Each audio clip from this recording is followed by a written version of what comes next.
Bon, monsieur, vous savez, quand j'ai lu le décret, supposé décret et faux décret, je me suis dit, mais la République vraiment est bien généreuse vis-à-vis des anciens présidents du Conseil. Comme du reste, elle l'est avec les anciens chefs d'État. Alors, puisqu'ils sont pris en charge, comme s'ils sont pris en charge à vie aux frais du contribuable. Alors, moi dans cette affaire, la première question que je me suis posée, si réellement il y a usage de faux, quel intérêt en tire l'auteur du décret incriminé? Qu'est-ce qu'il en tire?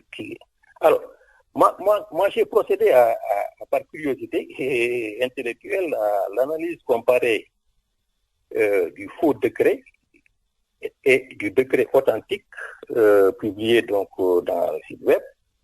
Mais ce que j'ai relevé, c'est qu'il y a des indices concordants qui me permettent de dire que le faux décret et le décret authentique, tous les deux ayant le même numéro, donc 2020-964 du 10 avril, ont été intimement fabriqués dans le même service. Ah oui, donc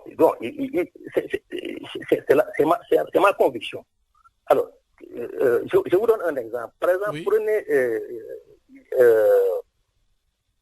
dans les visas du décret. Alors, le faux décret vise la loi constitutionnelle qui est relative à la révision constitutionnelle du 28 septembre 2012. Alors, d'ailleurs, ce visa, même dans le faux décret, je considère ça comme étant superfétatoire parce que déjà, on avait visé la Constitution, on n'a pas besoin de revenir viser. Mais ce qui est étonnant, c'est que, c'est vrai, dans l'authentique décret publié dans Dakar Actu, ce visa n'existe pas dans ce décret-là. Mais qu'est-ce qui fait figurer donc cette loi-là comme visa dans le décret donc du 21 avril qui accorde l'honoraria à Mme Aminata Tall? Ce décret est régulièrement publié dans le journal officiel. Donc pourquoi un décret pris le 21 avril qui accorde Mme Aminata Tall donc l'honoraria reconduit cette bourde commise au niveau du faux décret?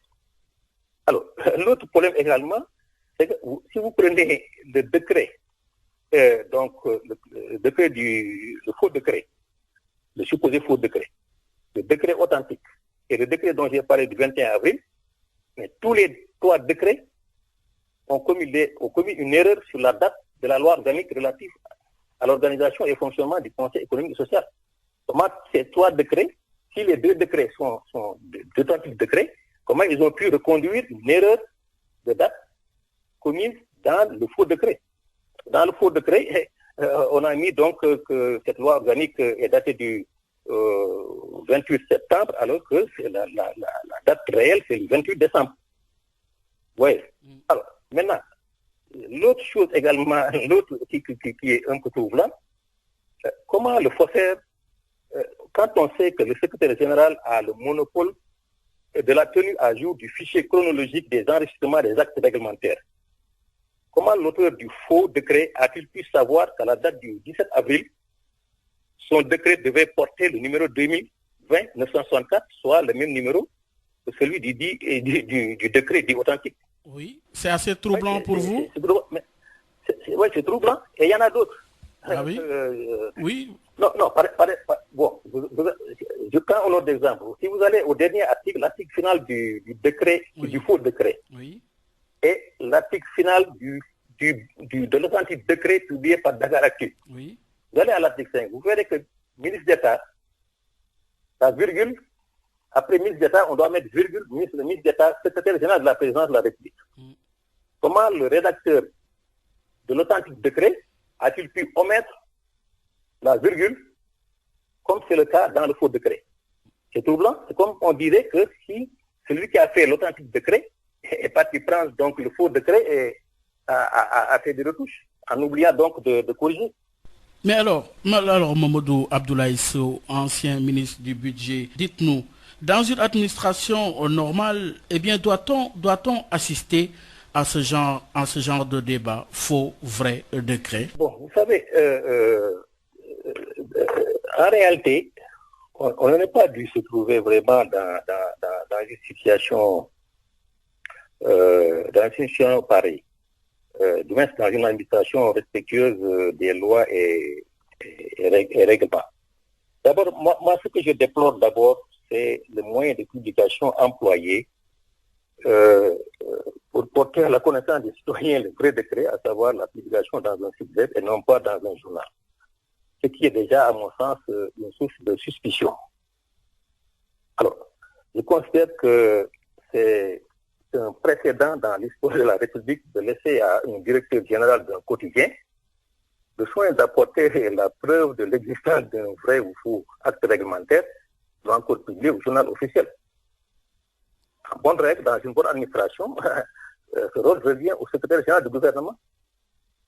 Alors, c'est la raison pour laquelle, donc, je crois qu'il y a de quoi avoir peur, parce que on peut être en droit de se demander comment identifier les autres faux textes qui se promèneraient et qui ont une incidence sur les finances de l'État. C'est le secrétaire général, parce que le secrétaire général est au bout et au rien. C'est le secrétaire général c'est lui qui enregistre les décrets. C'est lui qui est également chargé de la publication. En bonne règle également, c'est lui qui doit se présenter et soumettre les décrets à la séance du président. Ça peut-être qu'on pourra en reparler plus tard. Oui, mais encore, toujours dans la foulée, le procureur de la République qui a été saisi pour trancher sur la véracité de la signature du président de la République, au vu de ce qui s'est passé, dites-nous quelle appréciation faites-vous justement de cette saisine? Bon, j'avoue que je ne peux pas, je suis deviné quelle sera l'attitude du procureur face à cette plainte, mais je pense que ceux qui ont écrit cette plainte-là aussi doivent se dire qu'il y a une chose. Demander qu'on vérifie que le procureur se penche sur la véracité de l'ancien décret, c'est lui demander d'aller demander au président de la République est-ce que c'est sa signature, de vérifier. C'est ça. Moi, je pense que voilà, mais bon. Ou mener une enquête, oui.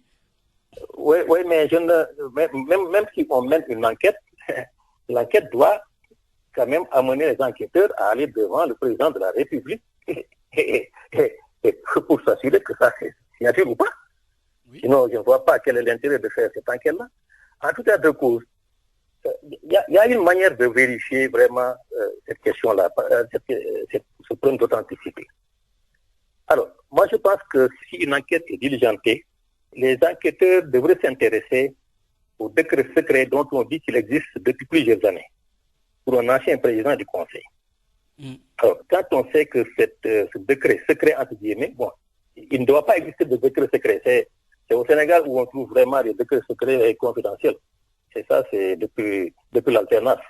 Alors, ce décret qu'on dit, qui existerait donc depuis plusieurs années, en bonne règle, donc, c'est uniquement les services de la présidence de la République, du secrétariat général du gouvernement et du ministère des Finances qui sont en possession de ce décret.